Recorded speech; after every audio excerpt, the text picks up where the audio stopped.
ہمارے ارد گرد دیواریں نہیں ہوتی ہیں، سارے معصومین ہوتا ہے. سر پہ چھت نہیں ہوتی، عباس کے کرم کا سایہ.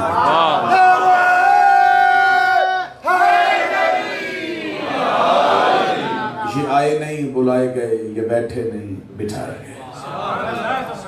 ہمیں فخر ہے کہ ہم مولا حسین کے نام سے پہچانے جاتے ہیں.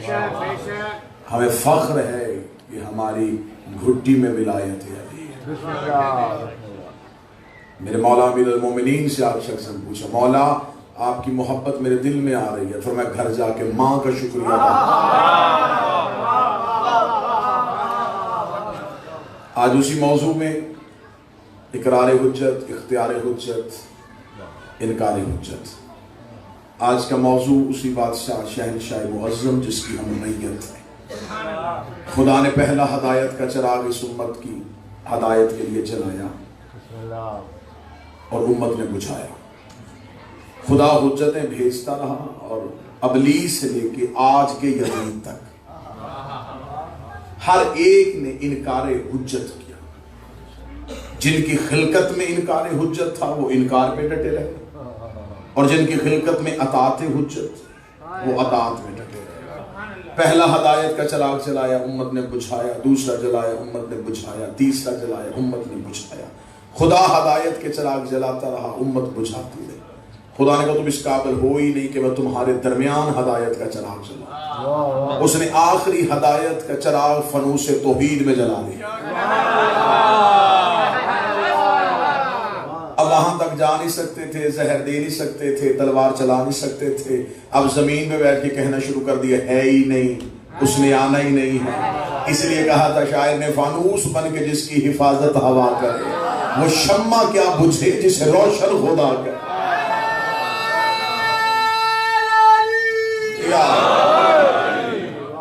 آج کی گفتگو چند لمحوں کے لیے سنجیدگی کے ساتھ آپ سماعت فرمائیں گے، کیونکہ ہم ہیں اس مالک کی اطاعت میں. جو ہمارے دور کا بادشاہ ہے وہ صاحب العصر ہے. اب ہمیں دیکھنا یہ ہے کہ ہم نے اپنے مالک سے مربوط کیسے ہونا، ہم نے اپنے شہنشاہ سے توسل کیسے. پیاسے کا کام ہوتا ہے چشمے کو ڈھونڈنا. چشمہ چل کے پیاسے کے پاس نہیں آئے، پیاسا چشمے کے پاس. اب میں کنایہ استعمال کرنے لگا اور انتہائی سنجیدہ افراد اسے ضرور سمجھیں گے. اب کوئی پیاسا قبلہ چشمے کو ڈھونڈے نا اور وہ نالی سے پانی پی لے، اس میں چشمے کا کیا قصور ہے؟ سمجھ کے میں اسے سمجھ کے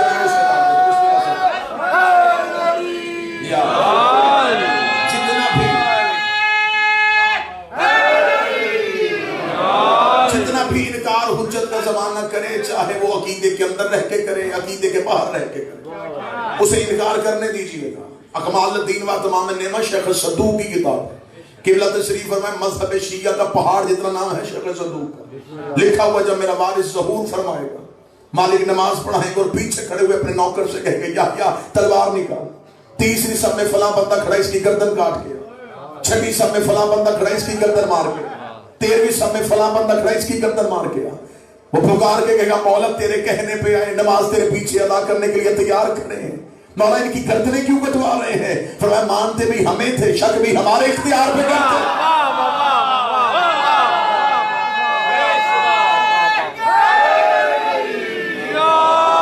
اور میں پوری مجالس میں اپنی قوم کے سامنے یہ اپیل کر رہا ہوں، ہر جرم قابل معافی ہے. انکار ولایت علی وہ جرم ہے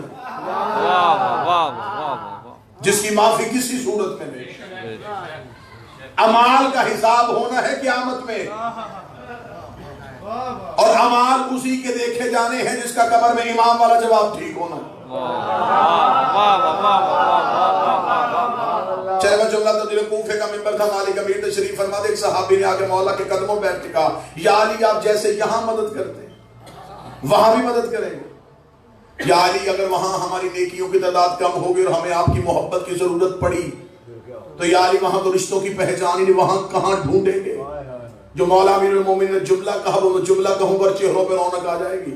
علی مسکرا کے فرماتے جہاں اعمال تلنے ہیں وہاں میں علی تمہارا انتظار کروں گا. جہاں امال تلنے ہیں وہاں میں علی تمہارا انتظار کروں گا. اور اگر یا علی دائیں دیکھیں گے یا بائیں, اوپر دیکھیں گے یا نیچے, تخت پہ ہوں گے یا تاج پہن کے, علی مسکرا کے فرمایا دائیں بائیں دیکھنے کی ضرورت ہی نہیں ہے. علی صاحب المیزان, ترازو ہی علی کے ہاتھ میں ہوگا, تول ہی علی ابن ابی طالب رہا ہوگا.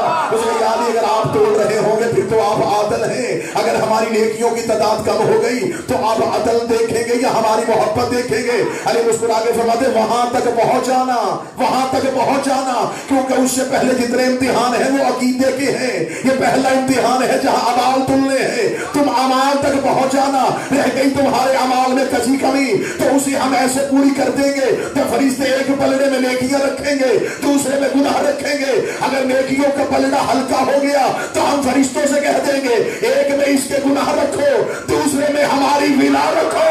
پھر ہم دیکھیں گے تمہیں تمہارے گناہ جہنم میں لے کے جاتے ہیں یا ہماری ولایت جنت میں لے کے جاتے ہیں.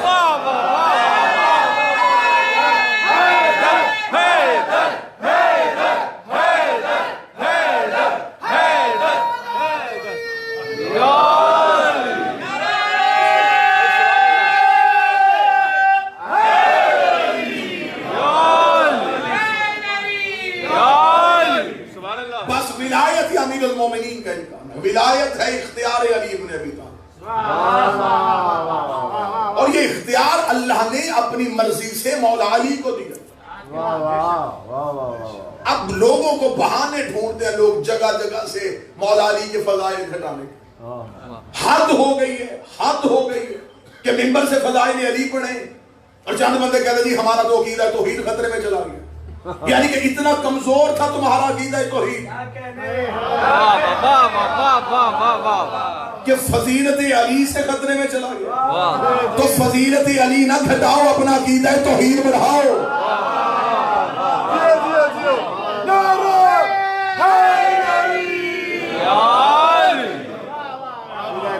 تمہیں پتا تو چلے کہ ہم توحید, میں نے پہلی مہینے سے گزارش کی, ہمیں توحید مولا امیر المومنین نے سیکھا. علی سیکھنے کے لیے نہج البلاغہ کا مطالعہ, اور نہج البلاغہ جس نے پڑھ لی پھر علی نے تو کھول کھول کے بتا دیا ہے کہ توحید کی صفات کیا ہے. اور سب سے زیادہ خطبات توحید پہ امیر المومنین نے دیے. کوئی نبی بھی اتنا توحید پہ نہیں بولا جتنا مولا امیر المومنین بولے. اس لیے کسی نبی پہ خدا ہونے کا شک نہیں تھا.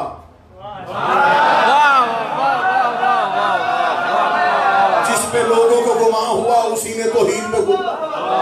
فرعون قتل کرواتا تھا کہ مجھے اللہ کہو, شداد بندے مرواتا تھا مجھے خدا کہو, علی قتل کرتا تھا اسے خدا کہو.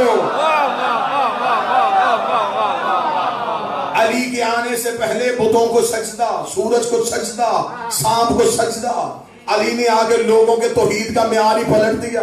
علی نے بت توڑ کے بتا دیا کہ پتھر خدا نہیں ہوتا, سورج پلٹا کے بتا دیا کہ سورج خدا نہیں ہوتا, سانپ چیر کے بتا دیا کہ سانپ بھی خدا نہیں ہوتا, پھر خود سر سجدے میں رکھ کے بتا دیا بندہ بھی خدا نہیں ہوتا.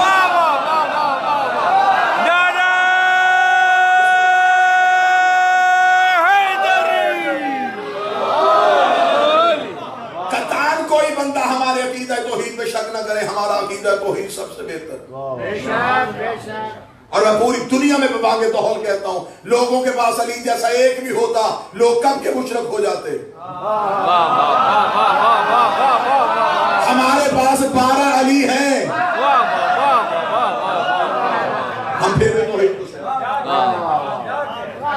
ہمارا عقیدہ توحید سب سے بہتر, ہمارا عقیدہ رسالت سب سے بہتر. اور عظمت چہاردہ معصومین علیہ السلام بلند تر صلوات.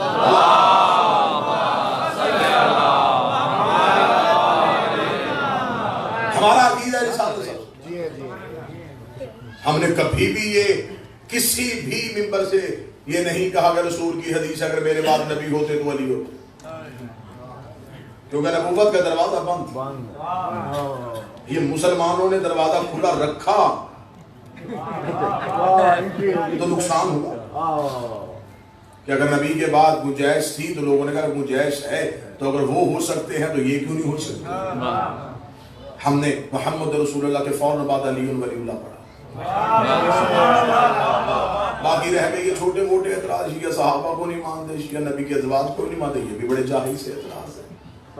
میں شیعہ کو شیعہ ہی نہیں سمجھتا جو نبی کے سچے صحابہ کا قائل ہوں. بس ہمارے پاس ایک فرق ہے، ہم نہ صحابی کو برا کہتے ہیں نہ برے کو صحابی کہتے ہیں.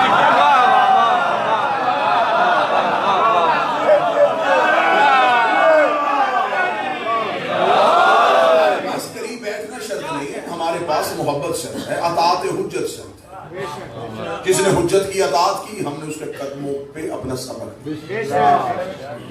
اطاعت حجت ہمارے ہاں شرط ہے. لیکن جو مسلمان یہ کہتے ہیں جی یہ شیعہ جو ہیں یہ فلاں کو نہیں مانتے فلاں کو نہیں مانتے، میں تو پاکستان کے ممبر میں نے کہا کہ ہم آپ کو ایک فہرست دے دیتے، ہم آپ کو ایک لسٹ دے دیتے، آپ بتائیں کہ رسول کے سچے صحابی حضرت ابو ذر غفاری کا قاتل کون تھا؟ آپ بتائیں رسول کے صحابی حضرت عمار یاسر کا قاتل کون تھا؟ آپ بتائیں جناب عائشہ صدیقہ کو زندہ گڑھے میں پھینکنے والا کون تھا؟ آپ بتائیں جنگ صفین میں علی کے مقابلے پہ آنے والے کون تھے؟ ہم غریب ہیں، تعداد میں تھوڑے ہیں، لیکن ہم نہیں کر سکتے کہ قاتل کو بھی رضی اللہ کہہ دیں، مقتول کو بھی رضی اللہ. پھر دوسرا اعتراض شیعہ نبی کی ازواج کو نہیں مانتے. میں ان شیعہ کو شیعہ نہیں سمجھتا. اچھی عورت تو فرعون کے گھر بھی ہو، بری عورت جناب حسن کی زوجہ بھی ہو. آپ تائید میری کر رہے ہیں یا نہیں؟ اچھی عورت ہو، اگر ہم رشتہ داری کی بنیاد پہ چھوڑتے نا تو سب سے پہلے ہم بی بی ام حبیبہ کا انکار کرتے. یہ نبی کی زوجہ اور نبی کی بیویوں میں سے سب سے زیادہ خطرناک رشتہ داری. سبحان اللہ سبحان اللہ. یہ ابو سفیان کی بیٹی ہے، معاویہ کی بہن ہے، یزید کی پھوپھی. اگر ہم رشتہ داری کی وجہ سے کسی کو چھوڑتے تو انہیں چھوڑتے، کیونکہ ان کی رشتہ داری ہم ان میں سے کسی کو نہیں مانتے، اسے مانتے. اور قبلہ تشریف فرمایا کوئی لمبی چوڑی کہانی بھی اس بی بی کی تاریخ نے نہیں بتائی، صرف ایک ہی واقعہ بتایا اور ہمیں اس بی بی کے کردار کا پتہ چل گیا. جب فتح مکہ کے بعد باپ ملنے کے لیے بیٹی کے گھر آیا تھا تو اس شریف نیت بی بی نے یہ کہہ کے باپ کے نیچے سے نبی کا بستر کھینچ لیا تھا، اٹھا بابا یہ باغ ہے تو نبات ہے. ہمیں تب سے پتہ چل گیا کتنی اچھی ہے نبی کی بیوی. اسے پتا ہے نبی کی جگہ پہ باپ کو نہیں بیٹھنے دینا. جو نبی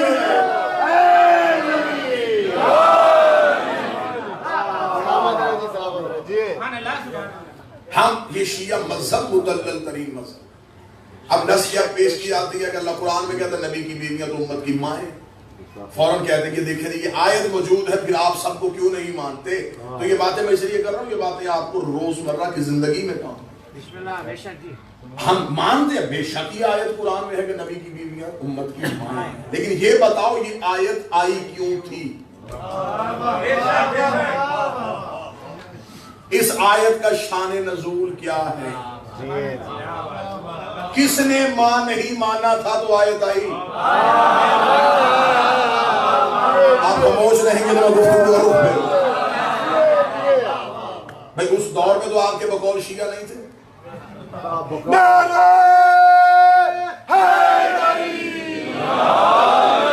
تو یہ آیت اس صدی کی تو نہیں ہے نا، تو یہ تو آیت قرآن کی پہلے آ چکی ہے. پھر کن کے لیے خدا نے کہا کہ انہیں کہہ دیجئے کہ یہ مائیں ہیں؟ اگر مسلمان علماء نہ بتائیں تو ہم آپ کو آپ کی کتابیں لے کے آپ کو دکھانے کے لیے. جب نبی کی زندگی میں ایک شخص نے مدینے کے باہر درخت کے نیچے لوگوں کو اکٹھا کر کے مشورہ کیا تھا کہ نبی دنیا سے چلے جائیں گے، نبی کے جانے کے بعد نبی کی بیویاں ہو جائیں گی بیوہ، اور رسول کی شریعت میں بیوہ سے شادی ثواب. ادھر تڑپتی ہوئی قرآن کی آیت آ گئی، خدا نے کہا رسول سے اسے گھر بلا کے کہے غیرت کر مائیں ہیں. آیت آئی، بندے اور خوش ہو گئے. ان کا چل ٹھیک ہے، اگر قرآن نے نص دے دی کہ نبی کی بیویاں امت کی مائیں ہیں تو پھر تو ہمارا باپ. بھئی جو بیوی ماں ہو شوہر باپ بھی ہوگا. اور پھر تیری بیویاں ہماری مائیں، آپ ہمارے باپ. ہم کہہ سکتے ہیں ہم رسول کی اولاد ہیں، ہم کہہ سکتے ہیں کہ ہم خاندان ہیں، ہم کہہ سکتے ہیں ہم درود ہیں. رسول نے کہا میرے مالک یہ کیا کیا؟ ادھر حرمت بچا لی، ادھر رسالت خطرے میں چلی گئی، تو نے کہہ دیا وہ مائیں، میں باپ بن گیا، فوراً آئے پھر آ گئی محمد تم مردوں میں کسی کا باپ نہیں ہے۔ انہوں نے کہا اگر تو باپ نہیں ہے تو پھر بھی ہمیں یہ بھی بارے میں ہے، تو کسی کا بھی باپ نہیں، تیرا کوئی بھی بیٹا نہیں، تیرا کوئی بھی خاندان نہیں۔ نبی نے کہا میرے مالک میرا کوئی خاندان نہیں، میری کوئی نسل نہیں۔ آواز آئی خاموش نئے نجران کے عیسائی تب تجھے مباہدے میں بلائیں گے، ہم کہیں گے یہ بیٹے لے کے آئے، ہم بیٹے لے کے آتے ہیں۔ ادھر آیت قرآن کی آئی، بندے نبی کے دروازے میں گئے، اب تو کہاں سے بیٹے لے کے آئے گا؟ اللہ نے تو قرآن میں کہا ہے کہ محمد کسی کا باپ نہیں ہے۔ رسول نے صحابہ کا جنون ساتھ لیا، رسول نے کہا آؤ ہم بتائیں بیٹے کہاں سے ملتے ہیں، بیٹے کہاں سے ملتے ہیں۔ علی کے دروازے پہ دستک دی، حسن کو انگلی میں تھاما، حسین کو گود میں اٹھا کے فرمایا تمہارا باپ نہیں ان کا باپ۔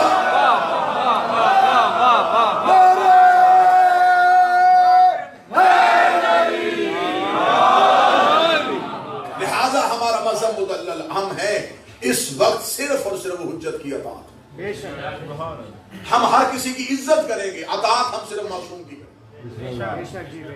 ہمارے مذہب میں مجتہد بھی ہمیں کہے کہ یہ کرنا ہے تو ہم ان سے بھی پوچھتے ہیں کہ کس معصوم نے کہا۔ قطعاً یہ ایسا نہیں ہے، بالکل بکواس ہے کہ ہم علماء کا احترام نہیں کرتے، ہم مراجع کا احترام نہیں کرتے۔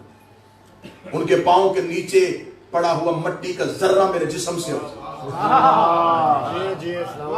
لیکن ہم ہر اس عالم دین کی عزت کریں گے جو علی کی عزت کریں گے، جو ہمیں حجت تک پہنچائے، جو صرف اپنے تک ہی روک لے۔ ہم اطاعت معصوم کے قائل ہیں، اطاعت حجت کے۔ آج بھی امام موجود ہے، ہمیں امام تک پہنچنے کے لیے رستہ چاہیے۔ امام فرماتے ہیں کہ جب میں ظہور کروں گا تو میرا ہر شیعہ مجھے دیکھ کے کہے گا کہ میں نے تو آپ کو پہلے دیکھا۔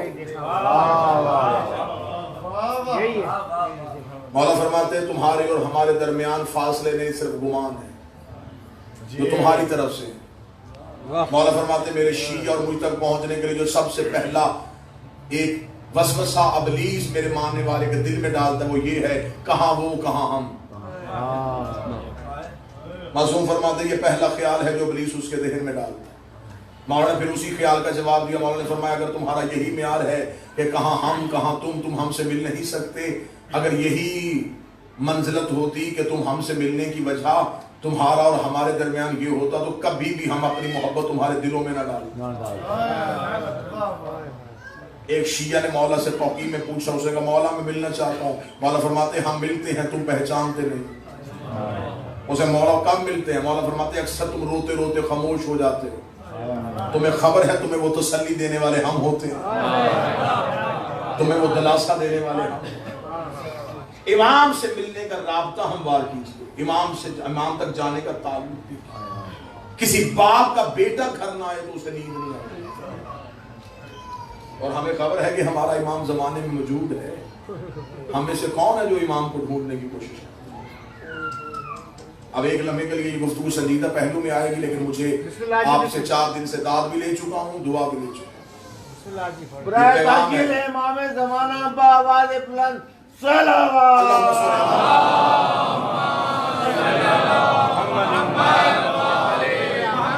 میں نے گھر کی مجلس میں بھی یہ گزارش کی تھی کہ کہیں ہمارا یہ امام کو بلانا کہیں یہ کوفے والا خط تو نہیں؟ خطوط تو کوفیوں نے بھی لکھے تھے امام کو بلانے کا۔ ہمیں امام سے صرف امام کا انتظار نہیں کرنا، امام کے رستے کو ہموار بھی کرنا۔ توجہ آپ صاحبان فرمائیں۔ ہمیں امام کا صرف انتظار نہیں، رستہ بھی ہموار کرنا ہے، امام سے ملاقات بھی کرنا ہے۔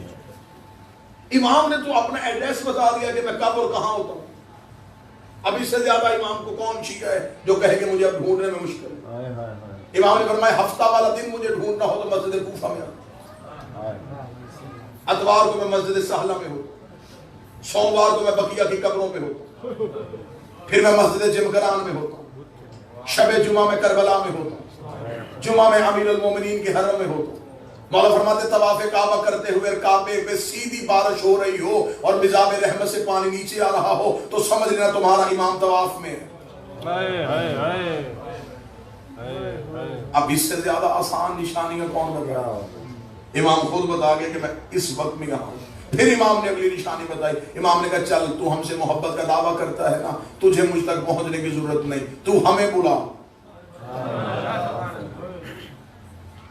اتنا امام کی موجودگی کا یقین رکھو کہ امام فرماتے ہیں کہ دسترخوان میں ایک فرد کی جگہ خالی چھوڑو. تمہارے گھر میں بچے پوچھیں گے جگہ کس کے لیے, تو کہتے ہیں نا ہمارا امام موجود ہے. عرب کی ایک مستور برقع پہن کے سوتی تھی. مستورات نے کہا کیوں برقع پہن کے سوتی ہے؟ اس نے کہا امام کا ظہور ہو گیا, برقع ڈھونڈوں گی یا امام کے لشکر میں جاؤں گی. ملاقات با امام زمانہ حسن ابتہی 2 جلدوں میں کتابیں لکھی ہوئی ہیں. کتنے لوگ ہیں جو امام سے ملاقات کر چکے. ایک عراق کا رہنے والا شیعہ ہر روز گھوڑا لے کے چوک پہ تلوار لے کے کھڑا ہو جاتا. لوگ پوچھتے کیوں کھڑا ہے یہاں پہ؟ اس کا امام کا انتظار کرتا. لوگوں نے اسے پاگل تصور کرنا شروع کر دیا. ایک دن کسی نے مذاق میں کہا تو یہاں کھڑا ہے, امام تو وہاں آ چکے ہیں. اس نے اپنے گھوڑے کا رخ موڑا, دوڑا اور پھر کبھی بھی واپس نہ آیا. یقیناً وہ امام کے لشکر میں شامل. امام تو ہمارا اتنا کرو.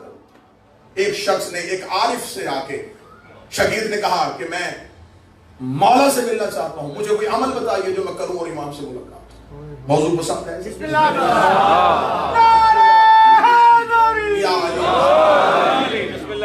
مجھے کوئی عمل بتائیے میں مولا سے پوچھوں. انہوں نے کہا عمل یہ ہے کہ رات کو تیز نمک والا کھانا کھا کے سونا. کیوں؟ فرمایا بس تیز نمک والا کھانا کھا کے سو گیا. صبح آیا, میں سو گیا تھا دی رات لیکن زیارت نہیں ہوئی. اس نے کہا خواب میں کیا دیکھتا تھا؟ اس نے کہا پانی, اس لیے کہ میرے دل میں پانی کی طلب تھی. اس نے کہا جتنی طلب تیرے دل میں پانی کی تھی اتنی امام کی کر ملاقات ہو جائے. شدت پیدا کر امام سے ملنے کی, خواہش پیدا کر. ایک شخص کو خبر ہوئی کہ کربلا میں مولا امام حسین کے حرم میں جو 40 روز زیارت عاشورہ پڑھے, امام اس سے مل لیتے اور یاد کیے.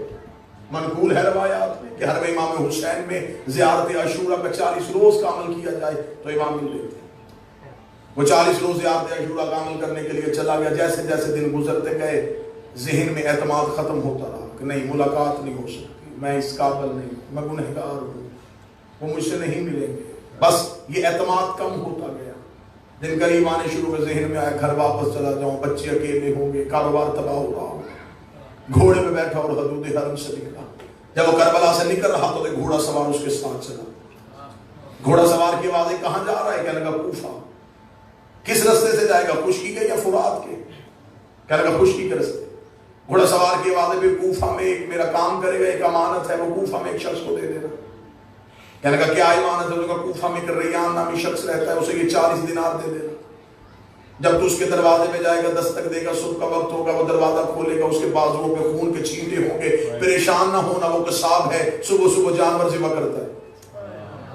ذہن میں پھر نہ آیا کہ جو پہنچنے سے پہلے وجہ بتا رہا ہے.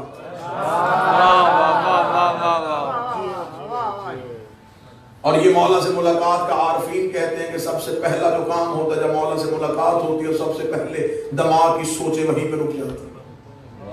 یہ حجت سے ملاقات کی سب سے بڑی نشانی ہے. دماغ وہیں پہ رک جاتا ہے. جب ملاقات ختم ہوتی ہے تو پھر وہیں سے شروع ہوتا ہے. اس لیے معراج کی رات ہر چیز وہیں کی وہیں رک گئی.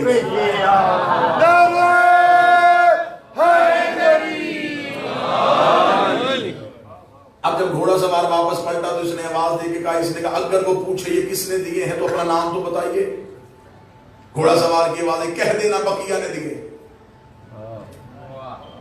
میرے مالک کا لقب ہے بقیت اللہ. چلا گیا, جا کے کوفہ میں صبح پہنچا, اسی قصاب کے دروازے پہ دستک دی, اندر سے وہی شخص نکلا, بازوؤں پہ خون کے چھینٹے. دیکھیں گے مجھے خبر ہے تو صبح صبح جانور ذبح کر رہا ہے. کہاں سے آیا؟ کہنے لگا کربلا سے آیا. تو میرے دروازے پہ کیوں آیا ہے؟ میرے پاس تیری ایک امانت ہے, یہ 40 دینار کسی نے کربلا سے دیے, اسے کر ریان کو دے دینا. آنکھیں کھلی کی کھلی رہے, رک یہیں پہ. اندر گیا, لباس تبدیل کیا, وضو کر کے باہر آیا. کہ اگر زحمت ہوئی تجھے میرے دروازے پہ، میں معذرت چاہتا ہوں، تجھے اپنے دروازے پہ روک کے رکھا، میں لباس تبدیل کر چکا ہوں، وضو کر چکا ہوں، تھوڑی دیر کے لیے گھوڑے سے اتر، مجھے وہ آنکھیں چومنے دے جس سے تو نے مولا کو دیکھا، مجھے وہ ہاتھ چومنے دے جس سے تو نے مولا کو ہاتھوں کو ہاتھ لگا. یا پریشان ہوگا تو کون سے مولا؟ اسے کہا یہ کیا تجھے صاحب الامر نے نہیں دیے؟ کیا لگا کون سے صاحب العصر؟ کیا وہ امام زمان تھے؟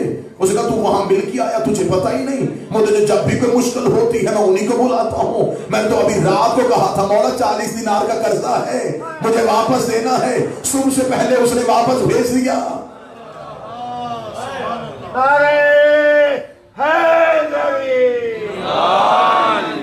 مولا فرماتے اتنا مجھ پہ یقین کرو.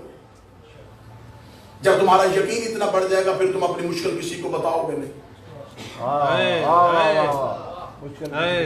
اب یہ محبت کا معیار ہے. امام فرماتے میرے شیعوں مجھ سے رات کو سرگوشیاں کیا کرو، سرگوشی کیا تکیے کے سر رکھ کے اپنے دکھ مجھے سنایا کرو. امام فرماتے تو تکیے پہ سر رکھ کے مجھے اپنے دکھ سنا کے سو جا، صبح کا سورج طلوع ہونے سے پہلے تیرے دکھ نہ ٹالو، مجھے بطول کا لال نہ کرو. تو مجھ پہ اعتماد تو کرو، تو مجھ پہ یقین تو کرو، تو مجھ تک پہنچنے کا رستہ تو تلاش کرو. امام فرماتے ہیں میرا شیعہ وہ ہے جو میرا ظہور ہر روز مانگے. وہ ساری زندگی اس کی حالت ایسی رہے جیسے اس کی کوئی چیز گم ہو چکی ہے اور اسے ڈھونڈ رہا. شیعہ بھی اور اسے یہ بھی پتا ہو کہ میرے وقت کا امام کہیں نہ کہیں خون رو رہا ہے. پھر اس کے دل میں یہ طلب ہونی چاہیے کہ میں امام تک کسی نہ کسی طریقے سے پہنچوں. ملاقات امام سے ہے، قبلہ تشریف فرما. ملاقات ممکن بھی ہے، ہاں امام ملتے ہیں ہر کسی سے اس کی معرفت کے مطابق، اس کے عرفان کے مطابق. آئیں گے ضرور، برا ہو صحیح آئیں گے ضرور. چلے میں تحفہ دوں آج کی آخری مجلس میں ہدیہ دوں. مولا فرماتے جس دن تم چاہو کہ تم مرنا نہیں چاہتے، جس دن تمہارا جی زندہ رہنے کے لیے ہو کہ آج میں زندہ رہنا چاہتا ہوں، عمل یہ ہے مولا فرماتے اس روز آنکھ کھلے تو اٹھتے ہی، بلکہ یہ روز کا معمول بناؤ، آنکھ کھلتے ہی السلام علیکم یا صاحب العصر والزمان، اے میرے وقت کے امام تجھ پہ میرا سلام. خدا مبدت امام زمانہ بآواز بلند سلام. اللہم صلی علی محمد.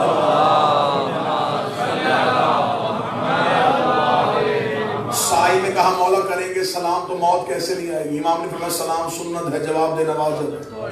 تم سلام کرو گے وہ جہاں بھی ہے واپسی میں جواب دے گا علیکم السلام. جب وہ کہہ دے سلامتی ہو تو پھر موت کیسے آ سکتی؟ اب امام تک پہنچنے کا راستہ کس نے تعین کرنا ہے؟ جب حجت موجود ہو تو پھر ہمیں غیر کے دروازے پہ جھکنے کی ضرورت ہے. بسم اللہ بسم اللہ. سرکار صادق بادشاہ کا دور تھا. اللہم صلی علی محمد.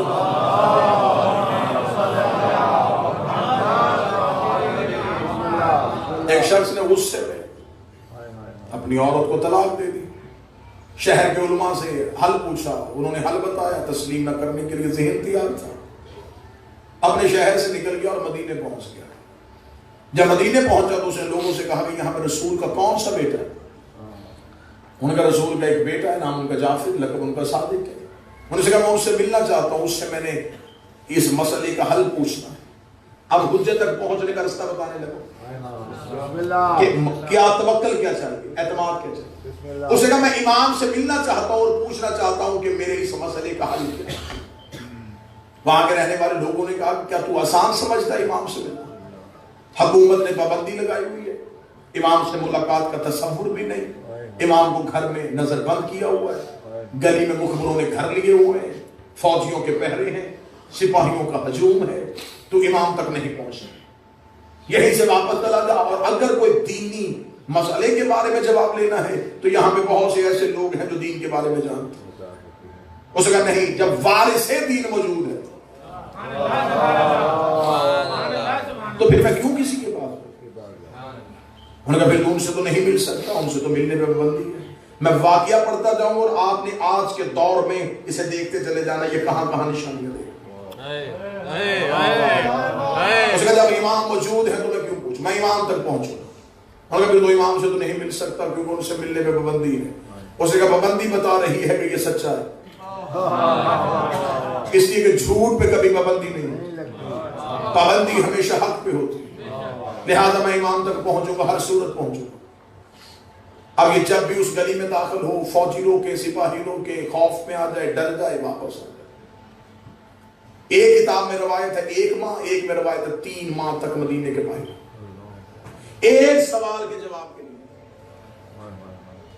امام کے شہر میں مسلسل مدینے میں پھرتا رہا، صرف ایک ہی مقصد، امام سے ملاقات ہو جائے، امام سے ملاقات ہو جائے، امام سے ملاقات، اور امام موجود ہے اور ملاقات ہو۔ اب تھک گیا، مدینے کے باہر بیٹھا تھا اور یوں شہر کی طرف دیکھ رہا تھا اور اپنے روح کے اندر سے باتیں کر رہا تھا کہ میری کون سی غلطی ہے، موجود بھی ہیں آپ، اور مجھے یہ بھی خبر ہے کہ آپ کو بھی پتا ہے کہ میں آیا ہوں، آپ جانتے بھی ہیں کہ میں آپ کے شہر میں ہوں، پھر آپ مل کیوں نہیں رہے؟ ابھی یہ باتیں کر رہا تھا، یہ قریب سے سبزی فروش گزرا، اس نے سبزی فروش کو روکا، کہاں جا رہا ہے تو؟ اسے کہا مدینہ آبادی میں۔ کیا کرتا ہے؟ اسے کہا سبزی بیچتا۔ کبھی محلہ بنی ہاشم میں بھی گیا ہے؟ اسے کہا روزانہ جاتا ہوں۔ تجھے کوئی نہیں روکتا؟ اسے کہا مجھے کس سے روکنا ہے، میں سبزی فروش ہوں، میں تو اپنے کاروبار کی غرض سے آتا ہوں۔ وہ جو فوجی اور سپاہی کھڑے وہ تجھے کچھ نہیں کہتے؟ اسے کہا مجھے خبر ہے کہ میرا امام سے کوئی سروکار نہیں۔ اسے کہا رک، یہیں پہ رک، سبزی بیچے گا؟ میں لباس بھی خریدنا چاہتا ہوں، اپنا لباس اسے دیا، اس کا لباس خود پہنا، سبزی کا ٹوکرا سر پہ رکھا، سبزی فروش بن کے مدینے کی طرف چلا۔ کتنا اچھا تھا مولا کا محب، مولا کی محبت میں سبزی فروش بن گیا، ضمیر فروش نہیں بنا۔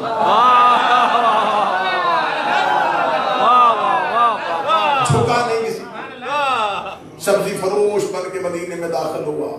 مدینہ گلیوں سے گزرتا گزرتا گزرتا محلہ بنی ہاشم کے قریب پہنچ گیا۔ اب سائل اپنی منزل کے قریب جا رہا ہے، پیاسا چشمے کی طرف بڑھ رہا ہے، شدت طلب تیز ہو چکی ہے، دل کی دھڑکنیں قابو میں نہیں رہ رہی۔ جس محلے کو حسرت سے دیکھتا تھا اس گلی میں داخل ہونے لگا۔ جو ہی داخل ہوا فوجیوں نے رستہ روکا، ایک ہی آواز ہے، یہ تو وہی سبزی فروش ہے جو روز آتا ہے۔ رستہ کھل گیا، گلی میں داخل ہو گیا۔ اب دل کی دھڑکن کانوں میں سنائی دے رہی تھی، اپنے ہی پاؤں خود سے ہی اٹھائے نہیں جا رہے تھے۔ مدت سے جس کی تلاش میں تھا وہ منزل اب آنکھوں کے سامنے تھی۔ امام کے گھر کی طرف بڑھتا چلا جا رہا تھا، یا پھر آگے سپاہیوں نے روکا، پھر رستہ ملا، پھر آگے چلا گیا۔ جو ہی امام کی حویلی کے سامنے سے گزرنے لگا، اب بے ساختہ آنکھوں سے آنسو آ گئے، اور دل کی دھڑکن سے ایک آواز، لب نہیں ہلے، متحرک نہیں ہوئے لب، دل کے دھڑکنوں سے وہ زبان جو دل کی ہے، جو لہجہ دل کا ہے، جو نیتوں کی زبان ہے، وہ بولی، اور دل سے بول کے کہنے لگا یہاں تک تو میں آ گیا، اب تو بھی تو کرم کر دینا، اب یہاں سے آگے تو بھی تو بلا لے۔ ابھی امام کی حویلی کے بالکل دروازے سے گزر رہا تھا اور حسرت سے اس در کو دیکھ رہا تھا۔ ذہن میں خیال تھا اسی کے اندر بیٹھا ہے وہ میرا مولا، یہی بیٹھا وہ میرا وارث، جس کو ملنے کے لیے، جس کو دیکھنے کے لیے آیا ہوں۔ اب جو ہی قدم آگے بڑھنے لگا یا امام کی حویلی کا دروازہ کھلا، امام کا نوکر باہر آیا، باہر آ کے امام کے نوکر نے آواز دی، سبزی فروش اندر آ، آج مولا نے سبزی دے کے لے لی۔ نوکر کی آواز ہے، سبزی فروش اندر آ، آج مولا نے سبزی دے کے لے لی۔ خوش ہوا، جلدی سے بولا، سپاہی آگے آگے کھڑے، کدھر؟ اسے کہا یہ غلام کہہ رہا ہے، اس کی آقا نے بتا۔ اسے کہا تجھے خبر ہے اندر کون ہے؟ نہیں، اندر تو شیعوں کے امام ہے، حکومت نے پابندی لگائی ہے، کوئی ان سے ملاقات نہیں کرے گا۔ اسے کہا میں ملاقات کے لیے نہیں، میں تو کاروبار کی غرض سے۔ سپاہیوں نے کہا ہم تمہارے ساتھ جائیں گے۔ دو سپاہی پھر ساتھ چلے، دل کی دھڑکن پھر قابو سے چلی گئی۔ مدت کے بعد وہ منزل آئی، لیکن اب کیا ہوگا؟ امام کے صحن میں جا کے بیٹھ گیا، اب نظریں ہیں دروازے کی طرف۔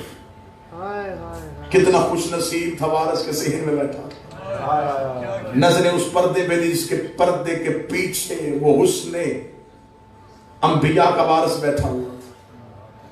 یوں دروازے کی طرف حسرت سے دیکھ رہا تھا اور اپنے دل میں کہہ رہا تھا چل کچھ پوچھ نہیں سکتا سپاہیوں کی وجہ سے، دیکھ تو لوں گا، زیارت تو ہو جائے گی، آج یہ تو دیکھوں گا کہ محمد کیسے تھے، آج یہ تو پتہ چل جائے گا کہ علی کیسے تھے، حسن حسن کیسا تھا، کریمی حسین کیسی تھی۔ دروازے کی طرف حضرت کی نگاہ سے دیکھ رہا تھا، یا پردہ اٹھا، امام کا پہلا قدم صحن میں آیا، سر پہ رسول والا امامہ، جسم پہ امیر المومنین کی عبا، ماتھے پہ سجدے کا نشان، حسن یوسف کو شرماتے ہوئے امام کے قدم بڑھے۔ امام اس سبزی کے ٹوکرے کے قریب بیٹھے، یہ امام کو ایسے دیکھ رہا تھا جیسے مصر کی عورتوں نے یوسف کو دیکھا تھا۔ یہ امام کے چہرے پہ اتنا متوجہ تھا کہ نظریں امام کے چہرے سے ہٹ نہ رہی تھی۔ امام اس کے قریب بیٹھے، ٹوکری سے کپڑے کو ہٹایا، امام نے سبزی چننی شروع کر لی، امام کی نظریں جھکی ہیں۔ اس کے ذہن میں آیا کہ میں تو سوال پوچھنے آیا، یہ تو واقعتاً سبزی لے رہے ہیں۔ اس نے اپنا چہرہ رخ امامت کے قریب کیا کہ آہستگی سے امام سے سوال پوچھو۔ جو ہی اس کا چہرہ امام کے قریب گیا، امام نے جھکی ہوئی نظروں سے کہا تیری طلاق نہیں ہوئی۔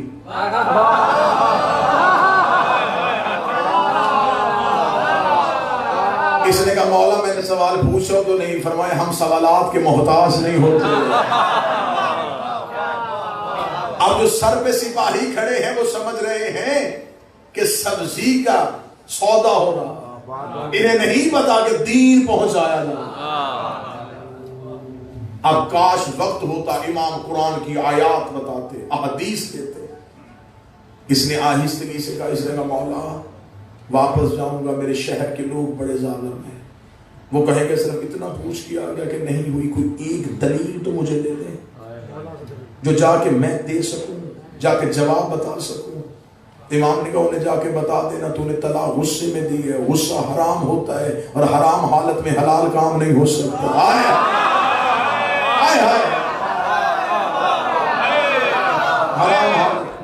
حلال کام نہیں ہو سکتا۔ اتنے مختصر وقت میں اتنی بہترین دلیل، امام نے دلیل اس کے حوالے کی۔ اب وہ اپنے جذبات پہ قابو نہ رکھ سکا، چیخ مار کے اٹھا، سپاہیوں نے بازوؤں سے تھاما، تھام کے کہنے کا مولا اب مجھے کوئی زندگی سے محبت نہیں، اب مجھے موت کا کوئی ڈر نہیں ہے، اب میرے جسم کا لہو تیرے قدموں میں بھی چلا جائے، اس سے بڑا اعزاز کوئی نہیں ہے کہ میرے جسم کا لہو تیری محبت میں تیرے قدموں میں آ گیا۔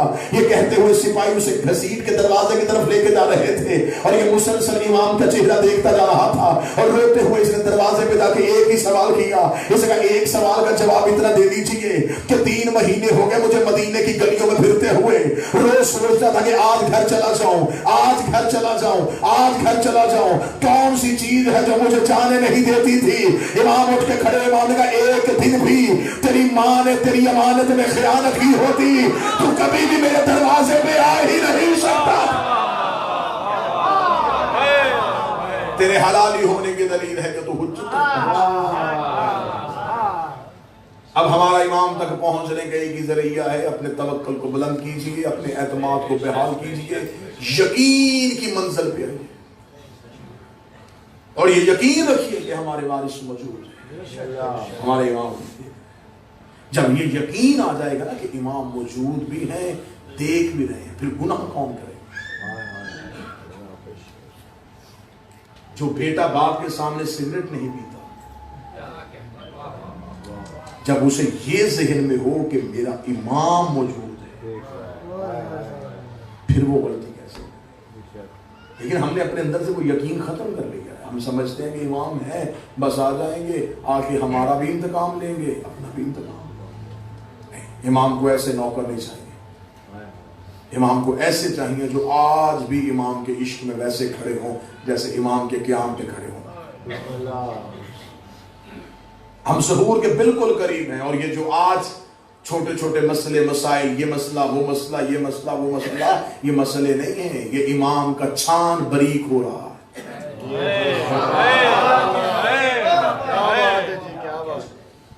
جو سب سے آخر میں گریں گے وہ 72 جیسے۔ اللہ نے فرمایا ہمارے ظہور کے، میرے آخری بیٹے کے ظہور کے وقت سب سے مشکل چیز ہمارے شیعوں کے لیے ہوگی اپنے عقیدے کا تحفظ۔ مال چوری ہونے سے بچایا جا سکتا ہے، اور عقیدہ چوری ہونے کا خطرہ اس لیے بھی زیادہ ہو جاتا ہے جب چوکیدار ہی چوروں سے مل جائے. عقائد حقہ کا تحفظ کرو. ہم حجت کے قریب جا رہے ہیں. مولا فرماتے جب میرے شیعوں کے روزانہ کے اعمال میرے سامنے آتے ہیں آپ یہ جملہ سمجھیے گا, اس کے بعد پھر گناہ کرتے ہوئے ایک بات ذہن میں یہ میری روایت کو ضرور آنے دیجیے. امام فرماتے جب میرے شیعہ کا گناہ میرے سامنے آتا ہے تو امام فرماتے اس ایک گناہ کو دھونے کے لیے مجھے اپنے آنکھوں کے آنسو لہو والے استعمال کرتے. مولا اپنے آنسوؤں سے اس شیعہ کے اس گناہ کو دھو کے کہتے ہیں میرے اللہ جب مجھ سے محبت کرتا تھا بے خبری میں گناہ کر دیا. اس لیے مولا نے فرمایا میرے شیعوں ہمارے لیے شہرت کا باعث بننا, میری آنکھ میں آنسو کا باعث بننا. کوشش کی میں نے, پاکستان سے مالک کی حاضریاں بھی تھی, فرصت بھی نکالی, آپ کے چہروں کی زیارت بھی ہو گئی, مجھ سے ممبر سے کوئی کمی رہ گئی ہو, کوئی کوتاہی ہو گئی, میں ممبر پہ معذرت خواہ, زندہ رہوں دوبارہ آ سکوں یا نہ آ سکوں. عقیدے کی حفاظت کرنا اور امام کے ظہور تک اپنے آپ کو ایسے تیار کر لینا. بہت رو چکا ہے پردے میں محمد کا بیٹا, صرف سجاد 40 سال لہو روئے اور یہ مسلسل رو رہا ہے, اور رو کے اتنا کہہ رہا دے مجھے اذن ظہور, میں زمانے سے جا کے پوچھوں میری دادیوں کا رسول کیا.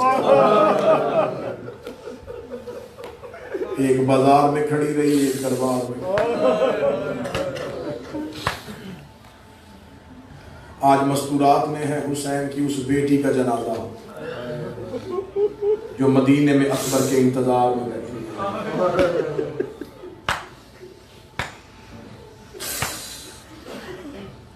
جناب فاطمہ الصغریٰ,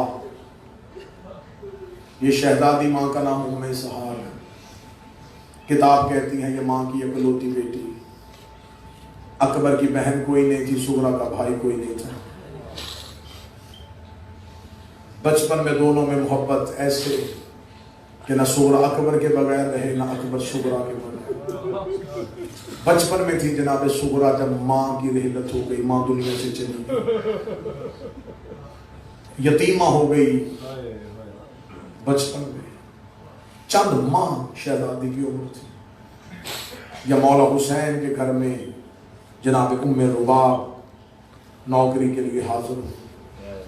جب آئی ہیں تو بی بی رباب نے رو کے مولا حسین سے کہا مولا میں نے اس گھر کی نوکری کرنی ہے, مولا میں کنیز بن کے آئی. مولا حسین نے جہاں پہ جناب صغریٰ لیٹی تھی ہاتھوں میں اٹھا کے رباب کی گود میں لا کے صغریٰ کو رکھا. فرمایا رباب ماں بن گئی سے پالنا. جناب رباب نے حسین کی بیٹی کو اپنی بیٹیوں سے بڑھ کے پالنا شروع کر دیا. اور جب بی بی رباب کے ہاں جناب سکینہ آئی گود میں,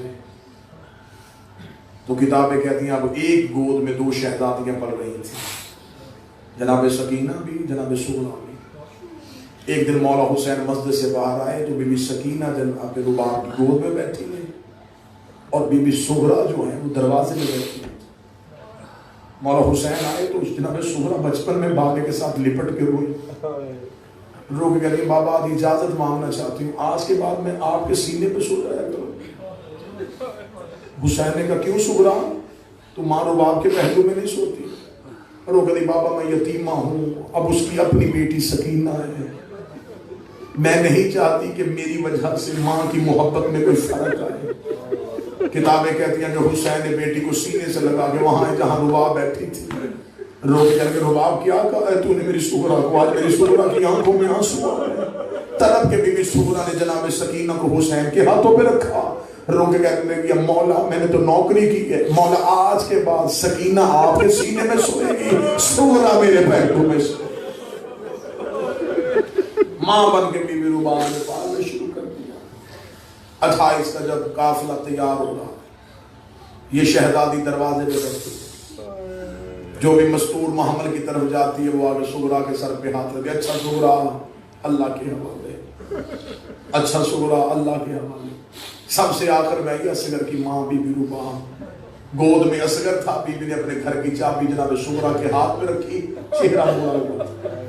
جناب سغرا نے ماں کی کلائی پہ ہاتھ رکھے، کوئی اور ملے نہ ملے تو مل کے جا، تو نے تو مجھے ماں بن کے پالا۔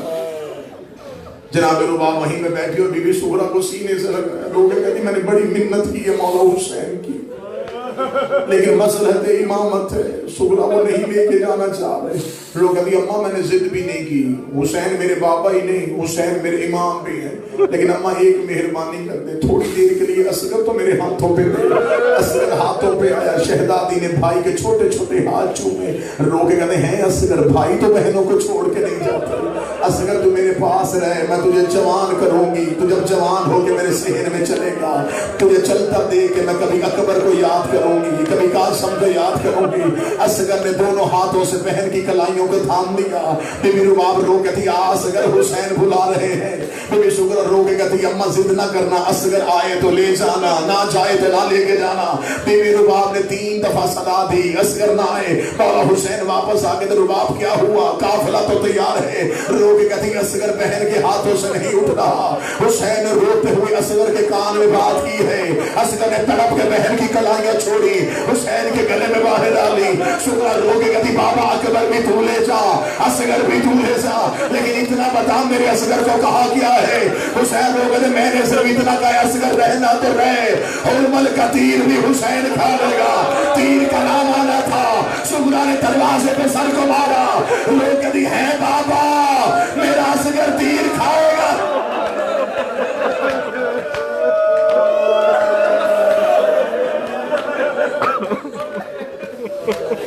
اکبر آئے ودا کرنے،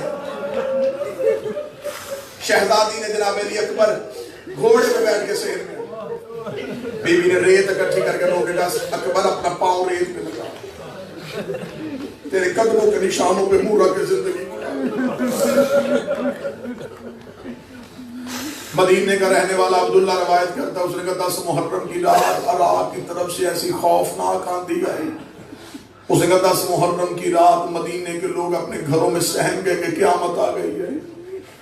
آسمان سے خون کی سرخی آ رہی تھی، اتنی تیز بارش، اتنی تیز آندھی اور طوفان، اور یہ قدرت کا انتظام ہے، جب امام قتل ہوتا ہے تو کائنات میں تبدیلی آتی ہے۔ آسمان کے صحیفے میں سرخی آ گئی، تیز آندھی، تیز طوفان۔ عبداللہ مدینے کا رہنے والا روایت کرتا اتنا تیز طوفان تھا کہ دروازہ دروازے سے لگ رہا تھا، ایسا شور تھا کہ ہر کوئی اپنے گھر میں سہم کے بیٹھ گیا، ایسے لگتا تھا قیامت آ گئی ہے۔ عبداللہ کہتا اتنی تیز بارش تھی، مدینے کی گلیاں خالی تھی۔ عبداللہ کہتا میں نے جلدی سے مصلی بچھایا، میں نے 2 رکعت نماز استغفار پڑھی، میرے اللہ قیامت تو نہیں آنے والی۔ عبداللہ کہتا بھی میں مصلی پہ کھڑا تھا، میرے کانوں میں کسی بچی کے رونے کی آواز آئی، کوئی آواز دے کر بابا میں غریب ہو گئی، بابا میں غریب ہو گئی۔ عبداللہ کہتا میں نے جلدی سے مصلی چھوڑا، میں نے اپنی زوجہ سے کہا دروازہ کھول، کسی کی بچی گھر سے باہر آئی ہے اور طوفان کی وجہ سے اسے رستہ نہیں مل رہا، اسے تھوڑی دیر کے لیے اپنے گھر بلا لے، جب طوفان تھم جائے گا اسے چھوڑ کے آئیں گے۔ عبداللہ کی زوجہ نے دروازہ کھولا، دیکھا ایک بچی ہے جو مدینے کی گلیوں میں کبھی اس دیوار سے کبھی اس دیوار سے۔ عبداللہ کی زوجہ نے کہا بچی تو رستہ بھول گئی ہے تو ہمارے گھر آ جا۔ آواز آتی دروازہ بند کر، میں رستہ نہیں بھولی، میں حسین کی بیٹی سغرا ہوں، حسین کی بیٹی کا نام آنا تھا۔ عبداللہ کہتا مجھ سے مصلی چھوٹ گیا، میں نے آواز دے کر شہزادی اپنی حویلی سے باہر کیوں آئی؟ آپ تو کبھی حویلی سے باہر آئی نہیں۔ وہ کہتی عبداللہ میں روز قبر محمد میں جاتی تھی، میں منتوں کے چراغ چلاتی تھی، میرا قبر واپس آئے، آج میں گئی قبر محمد بن گئی، آواز آئی سغرا چلا گیا چلا، جس کا رستہ دیکھ رہی ہے اس اکبر کو پرسی لگ گئی، اکبر گھوڑے سے گر گیا۔ حوصلہ حوصلہ حوصلہ، منت ہے میری آج آخری مجلس، میں نے اس لیے فضائل جلدی روکا، مجھے سے بی بی کی غربت کے 4 جملے پڑھنے دینا۔ جس نے سب کا انتظار کیا آج اس کا جنازہ پردے میں تیار ہے، اور جنازوں پہ وہی روتا ہے جس کا جنازے سے تعلق ہوتا ہے۔ جنازے پہ جو چیخے مار کے روئے لوگوں کو پتہ چل جاتا ہے اس کا کوئی تعلق ہے۔ سادات و غیر سادات انتظار کرتی رہی، 7 سال کی عمر میں ضعیفہ ہو گئی، سر کے بال سفید ہو گئے۔ ادھر مولا سید الساجدین واپس مدینے آئے۔ بہار کی 4 جلد میں علامہ مجلسی نے شہزادی کا وہ نوحہ لکھا۔ آپ نوحہ خان سے نوحہ سنتے، میں وہ نوحے کی 4 سطریں پڑھوں جو لکھی بھی زینب نے، پڑھی بھی زینب۔ اکثر لوگ ممبر سے کہتے تھے کہ شہزادی نے آگے پوچھا سجاد یہ کون سا شہر ہے؟ نہیں، عالمہ غیر معلمہ ہے، جانتی تھی مدینہ ہے۔ ہاں کتاب میں یہ جملہ بی بی نے روکے گا سجاد یہ مدینہ ہے، اماں مدینہ ہے۔ بی بی روکے گا آج میں نے پہلی بار باہر سے دیکھا ہے، میں مدینے کی بیرونی دیواروں سے واقف ہی نہیں تھی۔ 28 رجب کو گئی تھی تو غازی کے پہرے میں گئی تھی۔ سجاد مجھے صرف اتنا بتا میرے نانے کی قبر کہاں ہے؟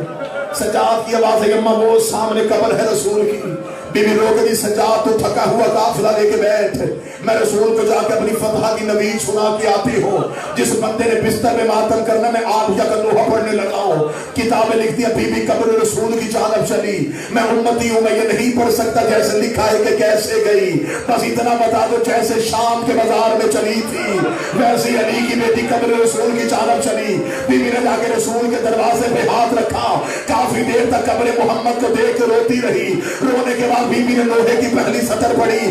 بی بی رو کہتی نانا قبر سے باہر نکل کے پہچان میں وہی زینب ہو۔ بی بی نے دوسری سطر پڑھی۔ بی بی رو کہتی نانا تیری اذان بچ گئی، میرا مؤذن مارا گیا۔ بی بی نے تیسری سطر پڑھی۔ بی بی رو کہتی نانا تیری نماز بچ گئی، میرا نمازی کربلا میں سو گیا۔ چوتھی سطر پڑھنے سے پہلے علی کی بیٹی نے گٹھڑی کھولی، گٹھڑی سے حسین کا تیروں والا کرتا نکالا، کرتا قبر محمد پہ ڈالا۔ رو کہتی نانا ایک بار قبر سے نکل پہچان کے بتا یہ اسی حسین کا کرتا ہے جو تیری زلفیں تھاما کرتا تھا۔ قبر محمد پہ زلزلہ آ گیا، آواز آئی زینب کرتا ہٹا، زینب کرتا ہٹا۔ رو کہتی نانا تجھ سے بیٹے کا کرتا برداشت نہیں ہوا، رات آپ ہی ہونے دے، میں اکیلی تیری قبر پہ آؤں گی، میں تیری قبر کا چراغ بجھاؤں گی، میں تجھے اپنا لباس دکھاؤں تو پھر مجھے امت نے اتنا تیرے بیٹوں کو نہیں مارا جتنا تیری بیٹیوں کو مارا۔ میرا بادشاہ حسین تیری دعائیں قبول کرے، اللہ جو حاجات دل میں قبول فرمائے، روتے بھی اور دعا میں مانگتے ہو۔ میرا مالک ابن ریحان صاحب کی جتنی حاجات ہے شہزادی کے اجڑنے کا واسطہ قبول فرما۔ نانا